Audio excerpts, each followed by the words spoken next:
وَجَعَلْنَا مِنَ الْمَاءِ كُلَّ شَيْءٍ حَيٍّ, and He has made from water every living thing. Kafir, you atheist, you agnostic, why can't you believe that this is not His handiwork? And He chooses an Ummi prophet. You know why? To prove to you that this is my work. This is I am doing.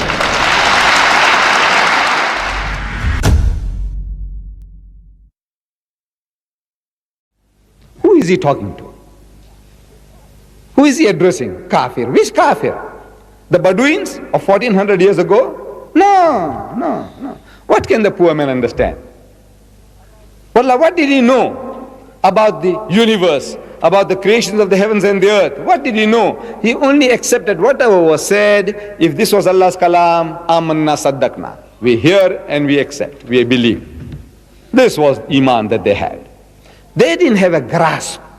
Allah is not addressing those unbelievers of the times of Muhammad, or the unbelievers in the Congo, or among the Eskimos who might not believe in God. No. He is talking to the men of science, men of learning, who are now expounding to the world the theory of creation. That these astronomers with the mighty telescopes, when they're looking into space and they're analyzing the movements in the heavens, and they're telling you as if they did it, if they are the ones who are making these things, this machine, this clock to work, this clock of the universe, the way they explain to us as if they are doing it. Such a person, with his great learning, he says that this universe came into being with a big bang, billions of years ago.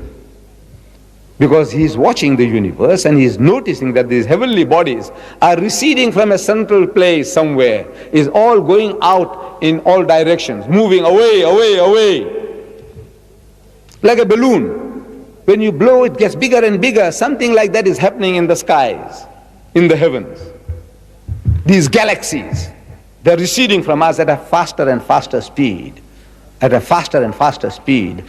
once they reach the speed of light, 186,000 miles per second, once they reach that speed, we won't be able to see it anymore, because the light that is coming from there, it won't be coming anymore, it's going away. So we must discover bigger and better telescopes to see the sights, the wonders, otherwise we'll miss the bus. So they say that this universe came into being with a big bang, the Big Bang theory. Who says that? The most learned men of science, astronomers. They say, where did you get these funny ideas from? This fairy tale about a Big Bang. So no, it is not fairy tales. These are facts, demonstratable facts. We can demonstrate it, show you what is happening, and from that we can conclude. If we had a film and put in reverse gear, so we could see what is happening is all coming back again. With the way it's going out, the balloon, if we can deflate it, you'll see it all coming back to one central point. And there was a Big Bang. When did you discover this? He said, yesterday. Because 50 years is yesterday in the history of man. What is 50 years? Nothing. As an illiterate man in the desert, a person who didn't know how to read or write, a person who couldn't sign his own name, he couldn't have known this, could he? He says, no, never. Impossible. Man doesn't know astronomy. He hasn't got the instruments. He hasn't got a telescope. Nothing. In the desert. And among an ummi people, illiterate people. And he is now telling you, this man in the desert, 1,400 years ago, كَانَ تَرَتْكًا فَفَتَقْنَاهُمَا, and he split them asunder. And you biologists, people who study minute life, microplasm, the amoeba, he says, life originated in the sea, water. Without this water, no life.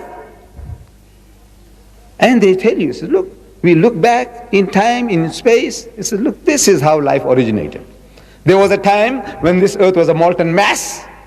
Nothing could have survived here. Everything boiling, and over a period of billions of years, the vapors went up and came down, and the vapors went up and came down and started cooling this earth. It took billions of years, and then started life, germs, plant life, and all these things started. At one time there was nothing, and then it started. Where did life come from? He says from the sea. Certain chemical actions, the sun playing its part, and life started from there. When did you find this out? It's yesterday. Because 50 years is yesterday in the history of man. An illiterate man in the desert, he couldn't have known that, could he? He says, no, never. He said, well, listen. He said, وَجَعَلْنَا مِنَ الْمَاءِ كُلَّ شَيْءٍ حَيٍّ, and he has made from water every living thing. Say, أَفَلَا يُؤْمِنُونَ, will you then not believe? Who? You, men of science, you, men of learning, you kafir, you atheist, you agnostic, why can't you believe that this is not his handiwork? As Allah says, أَوَلَمْ يَكْفِهِمْ أَنَّا أَنزَلْنَا عَلَيْكَ الْكِتَابَ يُتْلَى عَلَيْهِمْ إِنَّ فِي ذَلِكَ لَرَحْمَةً وَذِكْرَى لِقَوْمٍ يُؤْمِنُونَ. And these are signs, blessings, and a remembrance for a people who believe. That he might have written this. In a verse preceding this, verse 48 of Surah Ankabut, chapter 29, it says, وَمَا كُنْتَ تَتْلُو مِنْ قَبْلِهِ مِنْ كِتَابٍ. He said, you were not in the habit, O Muhammad, you were not in the habit of reading as if out of a book. وَلَا تَخُطُّهُ بِيَمِينِكَ, nor were you able to transcribe it with your right hand. إِذَا الْأَرْطَابَ الْمُبْتِلُونَ. In that case, these talkers of vanity, these babblers in the marketplaces, they might have had some reason to doubt. Muhammad was a learned man. He says, you see, he was in a certain university, and now he's telling you these things, his theories.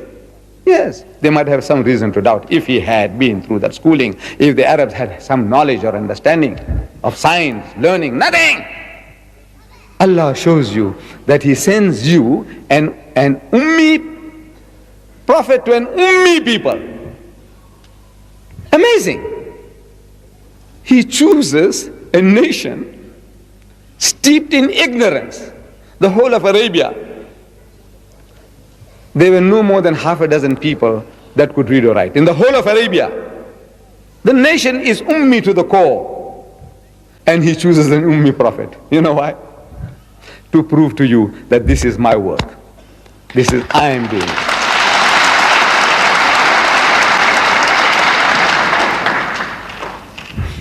Thomas Carlyle describes the people and what the Quran did to them. He says, a poor shepherd people. These Arabs, a poor shepherd people, roaming unnoticed in his deserts since the creation of the world. From the time Allah Bari Ta'ala created, since then, roaming unnoticed. Nobody gives you a second look. Nobody gave the Arabs a second look. Well, there's some interesting people here. They've got beautiful women there. Nothing. They won't give you a second look. A liability to anybody who'll take you on. You're a liability. What are they going to do with this? People who married the stepmothers, who buried the daughters alive, fratricidal wars over little things, killing one another. Cannibals. What are you going to do with them? Alexander the Great passed you by. The Persians passed you by. The Romans passed you by. Nobody interested in this human rubbish. He said, a poor shepherd people. Thomas Carlyle says this. A poor shepherd people, roaming unnoticed in its deserts in the creation of the world. See, the unnoticed becomes world notable. The small has grown world great.